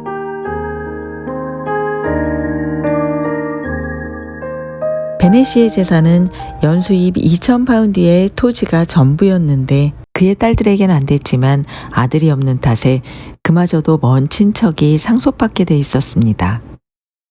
베네 부인의 재산은 메리턴에서 변호사로 일했던 아버지가 물려준 4,000파운드가 있었습니다. 그 돈은 평생 돈 걱정 없이 혼자 쓰기에는 충분했으나 집안을 꾸려가기에는 턱없이 모자랐습니다. 베넷 부인의 여동생은 아버지 밑에서 일했던 필립스 씨와 결혼하여 그가 아버지의 사무소를 이어받았고 남동생은 런던에서 살면서 꽤 괜찮은 상인으로 자리 잡았습니다. 롱보는 메리턴에서 고작 1마일밖에 떨어지지 않아 아가씨들이 걸어서 오가기에는 딱 좋았습니다. 일주일에 서너 번은 이모댁을 방문하여 드리고 간 김에 바로 길 건너에 있는 모자 상점에도 들를 수 있었습니다. 베네가의 넷째 캐서린과 막내 리디아가 특히 자주 나들길에 나섰습니다. 이 두 딸은 언니들보다 단순해서 별일 없으면 메리턴에 가서 아침나절을 즐겁게 보내고 그 이야깃거리로 저녁 시간을 보냈습니다.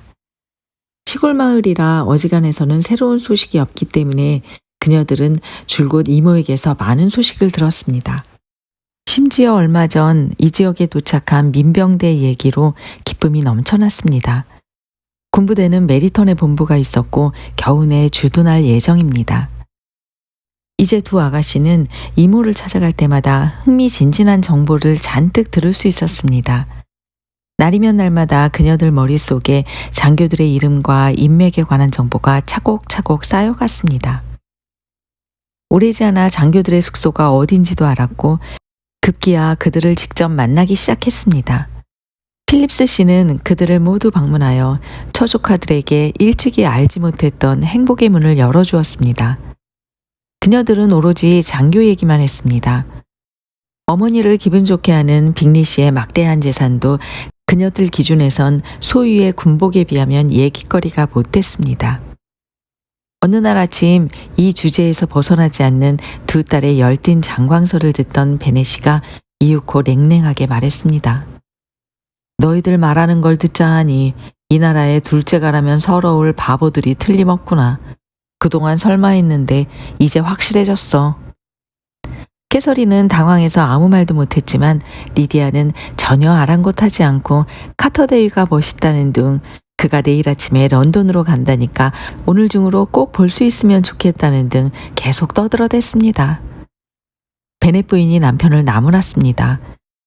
기가 막혀서 원 대체 어떤 아버지가 자기 딸들을 그리도 아무렇지도 않게 바보 취급을 한답니까?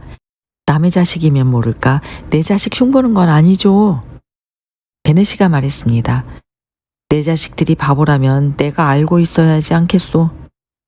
베넷 부인이 말했습니다. 그래요. 하지만 공교롭게도 우리 애들은 하나같이 똑똑하군요. 베넷이가 말했습니다. 그게 바로 당신과 나의 다른 점이지. 우리 두 사람의 의견이 모두 같지는 않지만 이 두 아이에 대해서는 아주 많이 극단적으로 다르군. 베넷 부인이 말했습니다. 철부지 아이들에게 너무 많은 걸 바라는 당신이 잘못된 거예요.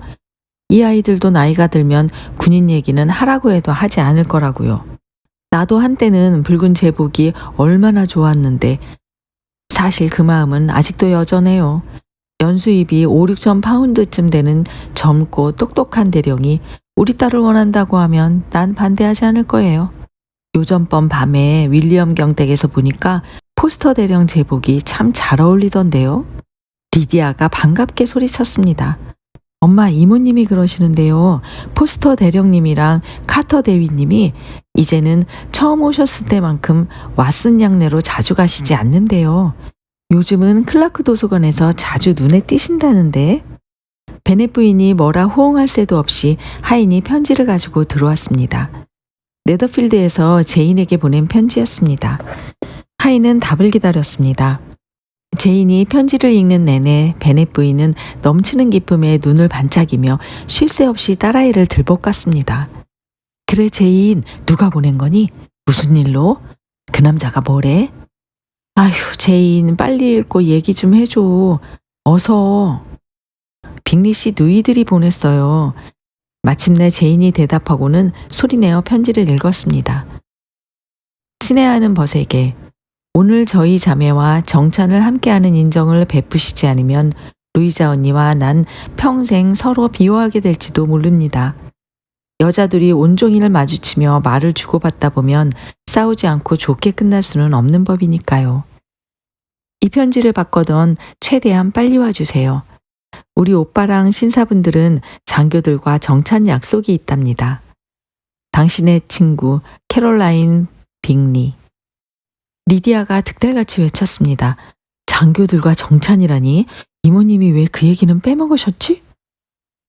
베넷 부인이 실망한 기색이었습니다. 빅리 씨가 따로 약속이 있다니 운이 참 안 따라주는구나. 마차를 타고 가도 될까요? 제인의 물음에 어머니는 의외의 대답을 했습니다. 안 돼, 얘. 비가 올 듯하니 말을 타고 가렴. 거기서 하룻밤 묵을 수밖에 없게. 엘리자베스가 끼어들었습니다. 아, 그거 참 좋은 생각이네요. 그 집 숙녀분들이 언니를 집에 데려다 주지는 않을 거고요. 베넷 부인이 말했습니다. 오, 하지만 그 집 남자들은 빅리 씨 마차로 메리턴에 가지 않았겠니? 허스트 부부한테는 말이 없고 말이야. 제인이 말했습니다. 아무래도 전 가족 마차로 가는 편이 좋겠어요. 베넷 부인이 말했습니다. 그렇지만 네 아버지 마차 끌 말들을 내어줄 수 없을 거야. 농장에서 필요하거든. 그렇죠, 여보? 베넷이가 말했습니다. 농장에서 쓰느라 나도 못 쓰는 판이지. 또다시 엘리자베스가 나섰습니다. 맞습니다. 아버지가 오늘 그 말들을 농장에서 쓰셔야 어머니께서 목적을 달성하실 수 있답니다. 엘리자베스 강요에 떠밀려 결국 아버지는 오늘 내어줄 말이 없다고 시인했고 제인은 하는 수 없이 말을 타고 가기로 했으며 어머니는 날이 굳을 거라고 거듭거듭 신나게 강조하며 현관까지 딸아이를 배웅했습니다. 날씨는 베넷 부인의 기대를 저버리지 않았습니다. 제인이 길을 나선 지 얼마 되지 않아 장대비가 쏟아졌습니다. 동생들은 언니를 걱정했지만 어머니는 쾌재를 불렀습니다.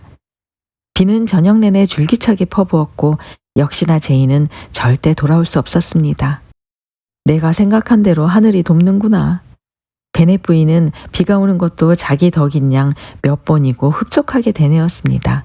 하지만 이튿날 아침까지도 그녀도 자신이 꾸민 계획의 절묘한 진가를 다 알지는 못했습니다. 아침 식사가 끝나기 무섭게 네더필드에 하인이 들어와 엘리자베스 앞으로 온 편지를 전했습니다. 사랑하는 리지에게 아침이 되니 몸이 영 안 좋아. 어제 비를 흠뻑 맞아서 탈이 난 것 같아. 친절한 여기 친구들이 나더러 몸이 낫기 전에는 집으로 돌아가겠다는 말은 꺼내지도 말래. 게다가 존슨 씨에게 진찰까지 받으라고 성화야. 그러니 그분이 이곳에 다녀갔다는 소식을 듣더라도 너무 걱정하지 말라고. 목이 따갑고 두통이 좀 있을 뿐 크게 아픈 데는 없어. 이만 줄일게, 언니가. 엘리자베스가 편지 낭독을 마치자 베네시가 말했습니다. 그러니까 부인, 우리 딸이 위독해도 혹여 죽더라도 다 당신이 시킨 대로 빅리 씨를 만나려고 용수다가 그리 됐다는 걸 알아서 당신에겐 위안이 되겠소이다. 베넷 부인이 말했습니다. 오, 죽긴 왜 죽어요. 그깟 감기 좀 걸렸다고 죽는 사람은 없어요. 어련히들 알아서 보살필까. 걔가 거기 있는 한 다 잘된 일이에요. 마차가 있으면 내가 직접 가보련만. 엘리자베스는 진심으로 걱정되어 마차가 없더라도 언니를 보러 가기로 마음먹었습니다. 그런데 말을 탈 줄을 모르므로 걸어가는 수밖에 없었습니다. 그녀는 자신의 결심을 알렸습니다. 어머니가 소리쳤습니다. 어쩜 그렇게 생각이 없니? 땅이 온통 엉망진창인데 걸어가겠다니. 거기 도착하면 꼴이 말이 아닐 텐데. 엘리자베스가 말했습니다. 언니를 만날 만한 꼴은 될 거예요. 전 그거면 돼요. 아버지가 물었습니다. 나들으라고 하는 얘기냐, 리지? 말들을 내어달라고? 엘리자베스가 말했습니다. 아니요, 정말 아니에요. 걸어가도 괜찮아요. 가야 할 이유가 있으면 아무것도 아닌 거리죠. 메리가 말했습니다. 언니의 선행은 실로 대단하지만 충동적인 감정은 이성의 인도를 받아야 하는 법이야. 난 말이야, 노력도 반드시 필요에 비례해야 한다고 봐. 캐서린과 리디아가 나섰습니다. 우리가 메리턴까지 같이 갈게. 엘리자베스는 그러자고 했고 그리하여 새 아가씨가 같이 출발했습니다. 가는 길에 리디아가 말했습니다. 서두르면 카터데이님이 떠나시기 전에 잠깐 볼 수 있을 거야. 엘리자베스는 메리턴에서 동생들과 헤어졌습니다. 동생들은 장교한 애들 숙소 중 한 곳으로 갔고 엘리자베스는 계속 혼자서 걸었습니다. 급한 마음에 쟁걸음으로 들판을 가로지르고 울타리 계단을 뛰어넘고 웅덩이를 건너뛰다 보니 네더필드 저택이 시야에 들어올 무렵엔 발목이 욱신욱신하고 스타킹은 흙투성이로 얼굴은 벌겋게 달아올라 있었습니다. 엘리자베스가 안내를 받아 들어간 조찬실에는 제인을 제외한 모두가 모여 있었고 그녀가 나타나자 다들 놀라움을 금치 못했습니다. 날이 굳어서 길도 험한데 이렇게 이른 시간에 마차도 없이 혼자 걸어왔다는 사실에 허스트 부인과 빅리 씨 누이들은 기가 막혔습니다. 겉으로는 매우 예의 바르게 맞아주었지만 엘리자베스는 자신을 보는 그녀들의 눈빛에서 멸시를 엿보았습니다. 그나마 그녀들 오라비 태도에서는 단순한 예의를 넘어선 선의와 친절이 느껴졌습니다. 다하시 씨는 별말을 안 했지만 힘들게 걸어온 그녀의 얼굴의 생기에 감탄하는 마음과 먼 길을 혼자 올 이유가 궁금한 마음이 있었습니다. 허스트 씨는 아무 말 없이 오로지 아침 식사 생각뿐이었습니다.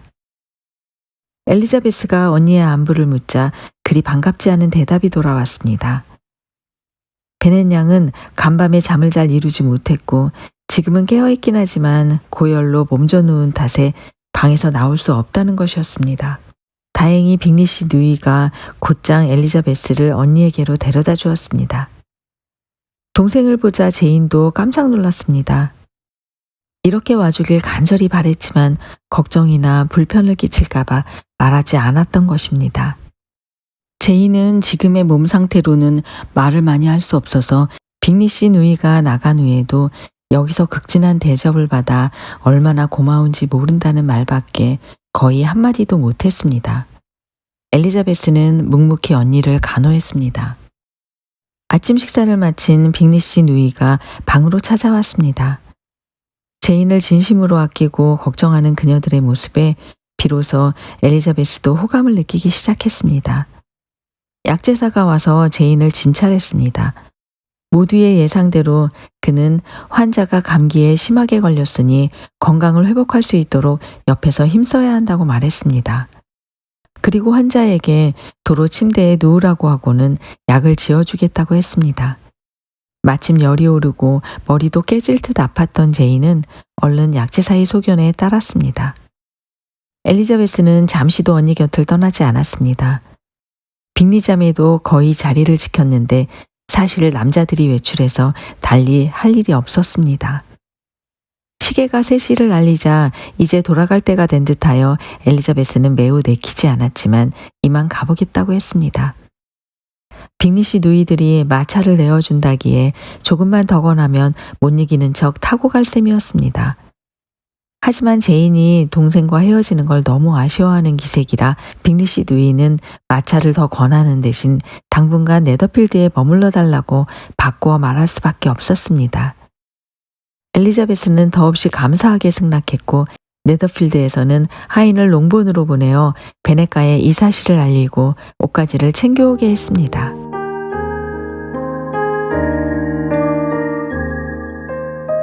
다섯 시가 되자 빅리 씨 누이는 옷을 갈아입으러 나갔고 6시 반이 되자 엘리자베스를 식사 자리로 초대했습니다. 식사를 하는 중 사람들은 걱정스럽게 제인의 상태를 물었고 특히 빅리 씨는 진심으로 염려하는 것 같았습니다. 그러나 엘리자베스는 제인의 상태가 그다지 좋지 않았기 때문에 희망적인 답을 줄 수 없었습니다. 제인의 상태를 들은 빅리 씨 누이들은 지독한 감기로 아픈 것은 너무 싫다며 제인이 너무 가엾다는 똑같은 말만 서너 번 되풀이하고 더 이상 제인에 대해서는 말하지 않았습니다. 엘리자베스는 아무리 제인이 그 자리에 없다 해도 빅리 씨 누이들의 냉담한 태도가 기분이 나빴습니다. 그래서 예전에 싫어했던 감정이 고스란히 되살아났습니다. 엘리자베스는 그래도 빅리 씨가 제인을 진심으로 걱정하는 게 분명해 보였고 자신에게도 자상하게 챙겨주었기 때문에 그나마 좋게 볼 수 있었습니다. 다른 사람들이 엘리자베스를 불청객 대우하는 것 같았어도 빅리 씨의 배려함에 신경 쓰지 않을 수 있었습니다.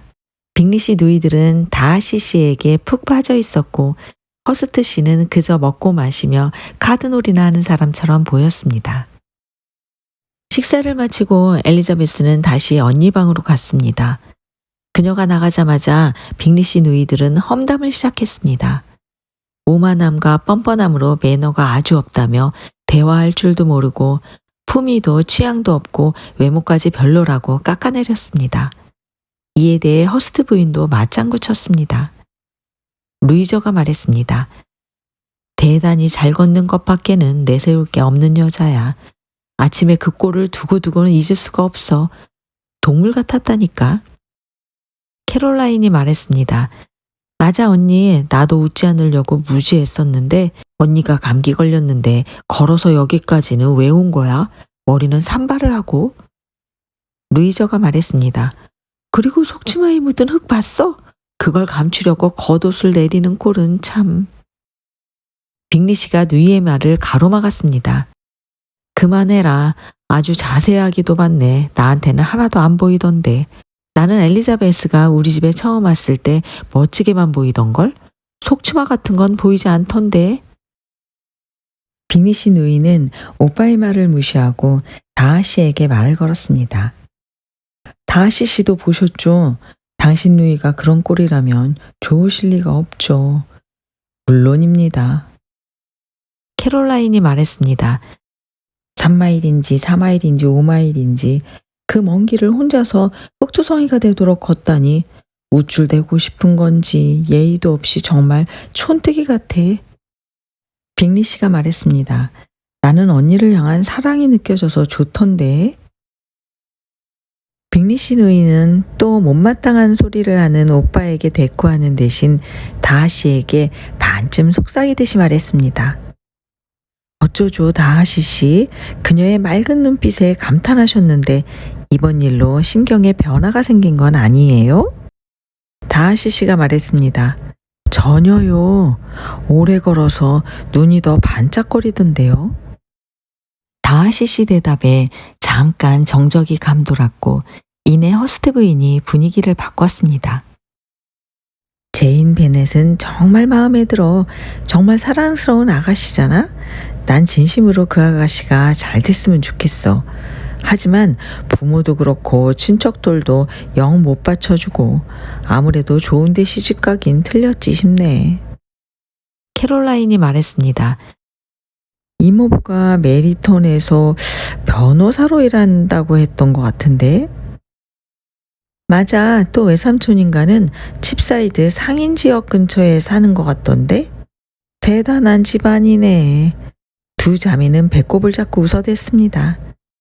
그러자 빅리 씨가 호통을 치며 반박했습니다. 칩사이드 전체가 그 집안 친척들로 채워졌다고 해도 저 아가씨들 매력은 한치도 떨어지지 않아. 다하시 씨가 말했습니다. 하지만 이 세상에서 이렇다 할 지위가 있는 남자와 결혼할 확률은 현저히 떨어지지. 다하시 씨의 현실적인 발언에 빅리는 말문이 막혔지만 그의 누이들은 열렬히 동감을 표하고는 사랑스러운 친구의 친척들을 조롱거리로 삼아 한참 동안 실컷 웃고 떠들었습니다. 그렇다고 아픈 손님을 무시하는 무례를 범할 수는 없었기에 빅리 씨 누이들은 식사를 하자마자 제인이 있는 방으로 가서 커피가 준비됐다는 기별이 올 때까지 그녀의 곁에 앉아 있었습니다. 제인의 상태는 여전히 매우 안 좋아서 엘리자베스는 밤늦도록 곁을 지키다가 언니가 잠든 것을 보고야 한시름 놓았습니다. 그러고는 내키지는 않았지만 왠지 그래야 할 것 같아서 아래층으로 내려갔습니다. 응접실에서는 카드놀이가 한창이었습니다. 그녀도 곧바로 초대를 받았지만 판이 큰 것 같아 사양했습니다. 금방 다시 언니를 보러 올라가야 하니 여기서 책 한 권만 읽고 잠시 쉬겠다고 말했습니다. 그러자 허스트 씨가 깜짝 놀란 얼굴로 그녀를 쳐다보았습니다. 카드를 마다하고 책을 읽겠다고요?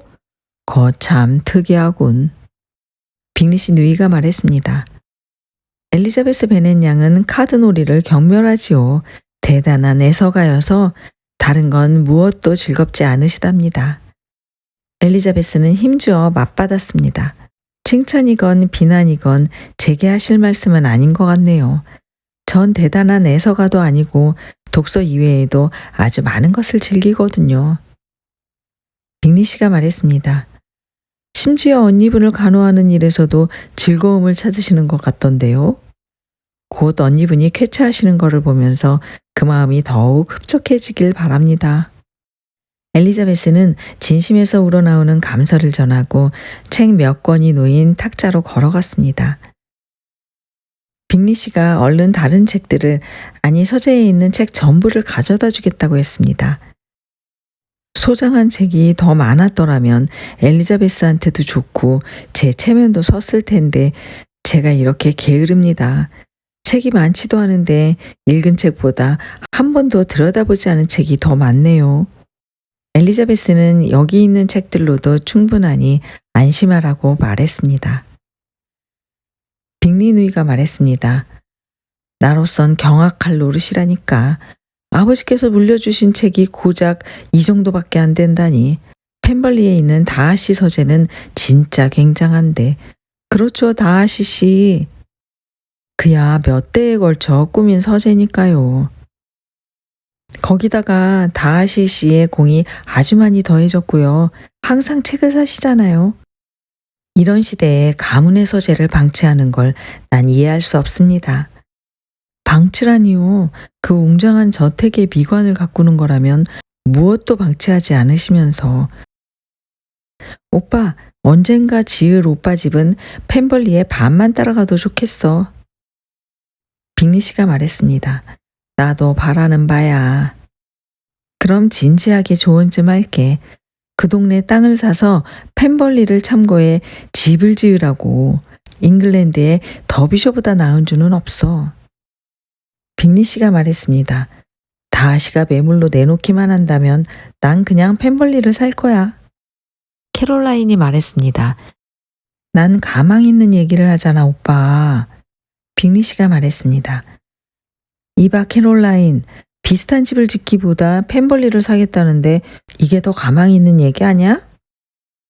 엘리자베스는 그들의 대화가 신경 쓰여 도무지 책에 집중할 수가 없었습니다. 곧 그녀는 차라리 구경이나 해야겠다는 생각으로 책을 덮어 내려놓고 카드 테이블로 다가가 빅리 씨와 허스트 부인 사이에 자리를 잡았습니다. 캐롤라인이 말했습니다. 올 봄에 다하시 누이도 많이 자랐겠어요. 저만큼 컸을까요? 다하시 씨가 말했습니다. 그럴 겁니다. 지금은 엘리자베스 베넷 양과 아니 조금 더 큰 듯하고요. 캐롤라인이 말했습니다. 꼭 만나고 싶어요. 만나서 그렇게 즐거운 사람은 처음이었어요. 그 미모에 그런 매너까지, 게다가 그 나이에 어쩜 그렇게 교양이 철철 넘치는지 피아노 연주가 정말 훌륭하더라고요. 그러자 빅리 씨가 말했습니다. 젊은 여성이 수준급의 교양을 쌓으려면 보통 인내심으로는 안 될 텐데 모든 여성이 그런 인내심을 발휘할 수 있다니 정말 놀라워. 캐롤라인이 말했습니다. 모든 여성이라니 무슨 소리야, 오빠? 빅리 씨가 말했습니다. 그래, 내가 보기엔 교양 없는 아가씨가 없는 것 같아. 그림 그리기, 종이 공예, 뜨개질 정도는 누구나 하잖아. 내가 아는 아가씨들은 거의 이런 걸 다 할 줄 알더라고. 그리고 내 기억엔 말이야, 어떤 아가씨 얘기를 처음 들을 때마다 아주 교양이 있다는 칭찬이 빠진 적이 없어. 다하시 씨가 받아 말했습니다. 그런 흔해 빠진 재주들까지 교양으로 쳐주니 자네의 말이 현실을 적나라하게 드러내는군. 기껏해야 뜨개질이나 종이 오려 붙이기만 잘해도 교양 있다는 말을 갖다 붙이니 교양 있는 여자가 많을 수밖에. 하지만 여성 대부분이 대단하다는 건 자네의 생각엔 절대 동의할 수 없네. 내 지인을 통틀어도 진정으로 교양 있는 여성은 손에 꼽을 정도거든. 캐롤라인이 맞장구 쳤습니다. 맞아요, 저도 그래요. 그러자 엘리자베스가 넌지시 질문을 던졌습니다. 그럼 다하시 씨가 생각하는 교양 있는 여성의 조건은 여간 까다로운 게 아니겠군요. 다하시 씨가 말했습니다. 예, 상당히 많은 조건을 갖춰야 한다고 봅니다. 그러자 그의 충직한 보조 캐롤라인이 나서서 열변을 토했습니다. 오, 당연하죠. 보통 수준을 훨씬 능가하지 않으면 진정 교양이 있다는 말을 들을 자격이 없어요. 그런 평가에 걸맞는 여성이 되려면 연주, 노래, 그림, 춤, 어학, 두루두루 등해야 한답니다. 거기다가 분위기와 걸음걸이, 목소리, 말투, 표정에서 품격이 녹아있지 않으면 교양 있는 여성의 조건을 제대로 갖췄다고 볼 수 없지요. 다하시 씨가 덧붙였습니다. 이 모든 조건을 갖춰야 함은 물론이고 폭넓은 독서로 지성을 함량하여 내실도 기해야 하지요. 엘리자베스가 말했습니다. 듣고 보니 교양 있는 여성이 기껏해야 손에 꼽을 정도라고 하신 말씀이 더는 이상하지 않네요. 이제는 지인 중에 그런 분이 계시다는 것 자체가 놀라운데요. 캐롤라인이 말했습니다. 모든 조건을 충족하는 여성이 있을 가능성을 의심하다니 같은 여성을 비하하시는 건가요? 엘리자베스가 말했습니다. 그런 여성분을 뵌 적이 없거든요. 그쪽 말씀처럼 그런 능력, 취향, 끈기, 우아함을 모두 갖춘 분을 저는 한 번도 본 적이 없어요. 허스트 부인과 빅리 양이 엘리자베스의 의심은 부당하다고 한 목소리로 부르짖으며 자기들은 그런 조건을 충족하는 여성을 많이 한다고 주장하던 중 허스트 씨가 좀 조용히 하라고 쏘아붙이더니 다들 카드놀이는 뒷전이라고 투덜댔습니다. 그렇게 모든 대화가 중단되자 엘리자베스는 금방 일어났습니다. 그녀가 나가고 문이 닫히자 캐롤라인이 말했습니다.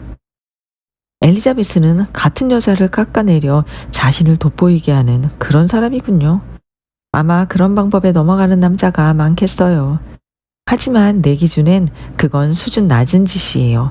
정말 쌍스러운 기술에 지나지 않아요. 주로 다하시에게 하는 말이었으므로 그가 대답했습니다. 확실히 여인들이 때로는 지조마저 버리고 이용하는 유혹의 기술은 전부 상스러운 면이 있지요. 간사한 마음으로 하는 행동이라면 뭐든 기가 막힙니다. 캐롤라인은 이 대답이 딱히 흡족치 않아서 이 주제를 더 이상 이어가지 않았습니다. 엘리자베스가 다시 들어왔습니다. 이번에는 언니 상태가 더 나빠져 곁을 떠날 수 없다고 말하러 온 것이었습니다. 빅리 씨는 당장 존슨 씨를 불러오라고 재촉했지만 그의 누이들은 시골 의술은 신통치 않으니 급하게 런던의 저명한 의원을 모셔오자고 했습니다. 엘리자베스는 그러지 않아도 된다며 반대했지만 빅리 씨의 제안에 구태여 거절까지는 안 했습니다. 결국 제인이 확실히 낫지 않으면 아침 일찍 존슨 씨를 부르는 것으로 정리가 되었습니다. 빅리 씨는 안절부절 못했습니다. 그의 누이들은 참담한 심정으로 말했습니다. 그래도 빅리 씨 자매는 밤참을 먹고 나서 피아노 반주와 노래로 기분을 풀었습니다. 빅리 씨는 한 여장에게 아픈 아가씨와 그의 동생을 최대한 잘 모시라고 지시하는 것 외에는 걱정스러운 마음을 달랠 길이 없었습니다.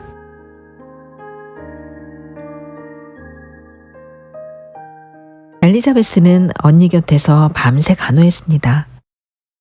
아침 일찍 빅리 씨와 빅리 씨 자매가 하녀들을 통해 제인의 안부를 물어왔습니다. 다행히도 엘리자베스는 괜찮다는 대답을 할 수 있었지만 그래도 어머니가 직접 오셔서 언니를 보고 어떻게 하면 좋을지 결정해달라는 내용의 편지를 롱본에 전해달라고 청했습니다. 편지는 바로 전달되었고 응답도 신속하게 이루어졌습니다. 빅리가 사람들이 막 아침 식사를 마친 후에 베넷 부인이 넷째와 막내와 함께 네더필드에 도착했습니다. 베넷 부인은 제인이 많이 아플까봐 걱정했지만 막상 와서 보니 그렇게 걱정할 정도는 아니어서 안심했습니다. 도리어 당장은 낫지 않기를 바라는 심정이었습니다. 몸이 다 나으면 제인은 네더필드를 떠나야 하기 때문입니다. 베넷 부인은 집에 갔으면 좋겠다는 제인의 호소를 들은 채도 하지 않았습니다. 비슷한 시간에 도착한 약제사도 당장 환자를 옮기는 것은 권하지 않는다고 말했습니다. 베넷 부인과 세 딸은 제인 곁에서 잠시 앉아 있다가 빅리 누이들이 들어와 함께 내려가자고 하여 조찬실로 따라갔습니다. 빅리 씨는 베넷 부인에게 따님의 상태가 예생보다 나쁘지 않았으면 좋겠다며 그들을 맞이했습니다. 부인이 말했습니다. 영 좋지 않군요. 상태가 워낙 심해서 집에 데려가는 건 무리인 것 같아요. 약제사 존슨 씨도 제인을 데려갈 생각은 절대 하지 말라고 하시네요. 죄송하지만 좀 더 폐를 끼치면 안 되겠습니까? 빅리 씨가 큰 소리로 말했습니다. 데려가시다니요. 그런 생각은 절대 하시면 안 됩니다. 혹여 데려가시겠다고 해도 분명 제 누이가 허락하지 않을 거예요. 빅리 씨 누이들은 싸늘하게 예의를 지키며 말했습니다. 안심하세요, 부인. 저희와 함께 지내는 동안 최선을 다해 베넷 양을 보살필 것입니다.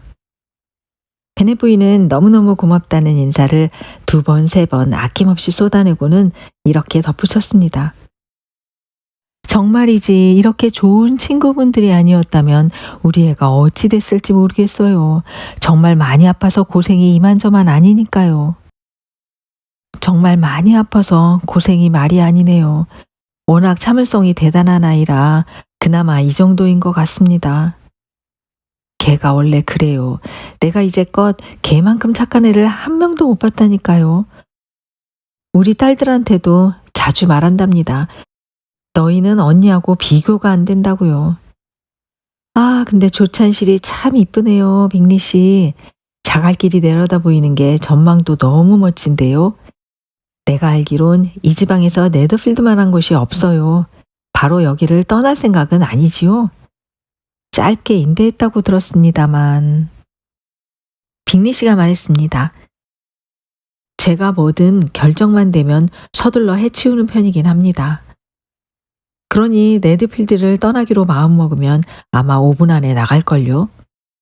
하지만 지금으로선 이곳에 자리를 잡았다고 생각합니다. 엘리자베스가 말했습니다. 빅리 씨에 대한 제 생각이 딱 맞았네요. 엘리자베스 말에 빅리 씨가 그녀를 보며 즐겁게 말했습니다. 절 파악하기 시작하신 건가요? 엘리자베스가 말했습니다. 아, 네, 완벽하게 파악했지요. 빅리 씨가 말했습니다. 칭찬으로 받아들이고 싶지만 너무 쉽게 내 마음까지 보였을까봐 부끄러운데요. 엘리자베스가 말했습니다. 그저 그냥 알게 됐을 뿐 꼭 그렇다는 건 아니에요. 난해하고 복잡한 성격이 빅리 씨 같은 성격보다 더 낫다거나 못하다곤 말할 수 없죠. 그러자 그녀의 어머니가 야단을 쳤습니다. 리지, 그만. 여기가 어딘지 잊은 거야? 그렇게 제멋대로 구는 것도 집에서나 하는 거잖아.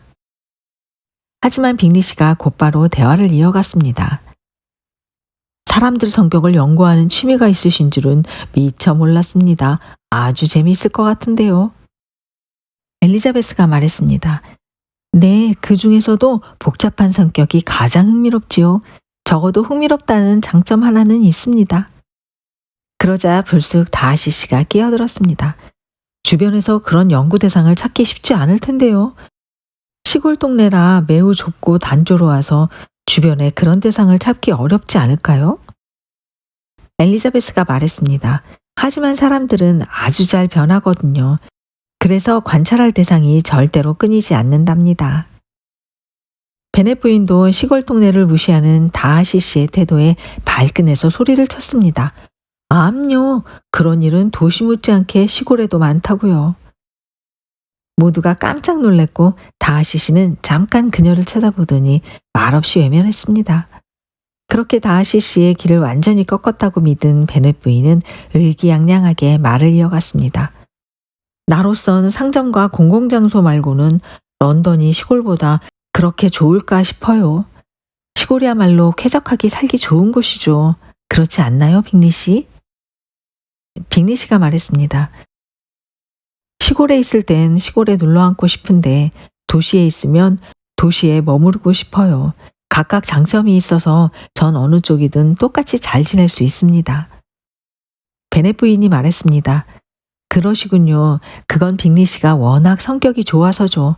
하지만 저 신사부는... 베넷 부인은 다하시 씨를 쏘아보며 말을 이었습니다. 시골을 아주 하찮게 여기시나 봐요. 엘리자베스가 얼굴을 붉히며 어머니를 말렸습니다. 아니에요, 어머니, 잘못하신 거예요. 다하시 말씀을 오해하셨네요. 그저 시골보다 도시에서 좀 더 다양한 사람을 만날 수 있다는 말이지. 그리고 그게 사실이긴 하잖아요. 베넷 부인이 말했습니다. 누가 아니래니? 하지만 이 동네에서 사람을 많이 만날 수 없다고 하니까 하는 말이지. 여기보다 더 큰 동네도 드물 게다. 우리가 정찬을 함께 드는 이웃이 24집이나 되는걸. 빅리 씨는 오로지 엘리자베스가 난처해질까봐 애써 태연한 표정을 지었습니다. 빅리 씨보다 세심하지 못한 그의 누이는 다하시 씨를 쳐다보며 의미 있는 미소를 지었습니다. 엘리자베스는 어머님의 관심을 딴 데로 돌리려고 자기가 없는 사이에 샬럿 루카스가 롱본에 들르지 않았느냐고 물었습니다. 베넷 부인이 말했습니다. 그래, 어제 윌리엄 경이랑 같이 왔어. 그분은 어쩜 그렇게 사람 됨됨이가 좋으니? 빅리 씨 정말 그렇죠. 지체 높고 점잖으면서 소탈하시고 사람을 가리는 법 없이 늘 화제거리를 찾아내시죠. 난 그런 게 바로 올바른 예의범절이라고 생각해요. 자기가 무척이나 잘난 줄 알고 절대 입을 열지 않는 사람들은 이 점을 단단히 착각하는 거예요. 샬럿이랑 저녁 식사도 같이 하셨어요? 베넷 부인이 말했습니다. 아니, 그 전에 돌아갔어. 민스파이를 만드는데 손을 보태야 했겠지. 나는요, 빅리 씨, 항상 일꾼들이 자기 할 일을 알아서 하게끔 관리한답니다. 나는 딸들을 루카스 댁과 다르게 키우고 있어요. 하지만 다들 저마다의 판단이 있죠. 루카스 댁 딸들도 아주 참한 편인 건 확실하거든요. 예쁘지 않다는 게 안타까울 따름이죠. 나는 샬롯의 외모가 별로라고 생각하지 않지만 그건 집안끼리 각별한 사이니까요. 빅리 씨가 말했습니다. 상당히 싹싹한 아가씨 같더라고요. 베넷 부인이 말했습니다. 아, 맞아요. 하지만 외모가 너무 평범한 건 빅리 씨도 인정하시죠? 루카스 여사도 자주 그렇게 말하면서 제인처럼 예쁜 딸을 둔 나를 부러워한답니다. 내 입으로 내 자식 자랑하고 싶진 않지만 누가 봐도 제인은 정말 보기 드문 미모 아닙니까? 엄마인 내 눈은 못 믿지만 다들 그렇게 말하네요. 제인이 겨우 15살 때 일인데요. 런던에 사는 내 동생네 갔는데 거기 계시던 한 신사분이 제인한테 푹 빠져서는 옳게 말 맞다나 우리가 떠나오기 전에 청혼까지 할 기세였다니까요. 결국 청혼은 하지 않았지요. 아마 우리 애가 너무 어린 걸 생각했을 거예요. 그래도 제인을 생각하며 시도 많이 썼어요. 아주 아름다운 시였거든요. 듣다 못해 엘리자베스가 나섰습니다. 그렇게 해서 사랑을 얻은 사람이 무척 많지요. 대체 구애를 하는데 시가 효과 있다는 사실을 처음 안 사람은 누구였을까요? 다하시 씨가 말했습니다. 저는 시란 사랑이 담긴 음식과 같은 거라고 생각해요. 엘리자베스가 말했습니다. 순수하고 바른 사랑이라면 시를 양식으로 삼을 수 있겠지요. 하지만 사랑이 시들시들하면 아무리 멋진 시도 사랑을 지키지 못할 거라고요. 다하시 씨는 미소만 짓고 있고 아무도 선뜻 입을 열지 않자 엘리자베스는 어머니가 다시 이상한 소리를 들어놓을까봐 조마조마했습니다. 잠시 후 베넷 부인은 제인을 보살펴준 빅리 씨에게 감사하다는 인사를 거듭 전하고 리치까지 번거롭게 해드려 죄송하다는 사과의 인사도 잊지 않았습니다. 빅리 씨는 진심으로 공손히 응했고 동생들에게도 공손한 태도로 상황에 알맞게 말하라고 넌지시 일렀습니다. 빅리 씨 누이의 성의 없는 대답에도 베넷 부인은 아무 불만이 없었기에 이내 마차를 준비시켰습니다. 이를 신호로 그녀의 막내딸이 냉큼 앞으로 나섰습니다. 이곳에 와서는 넷째 언니와 내내 뭔가를 속닥거리더니 기어이 빅리 씨를 재촉하겠다고 나선 것입니다. 처음 이사 오셨을 때 약속한 대로 네더필드에서 무도회를 열어달라고 말입니다. 리디아는 튼실하고 성숙한 몸매에 혈색이 좋고 표정도 발랄한 15살 아가씨입니다.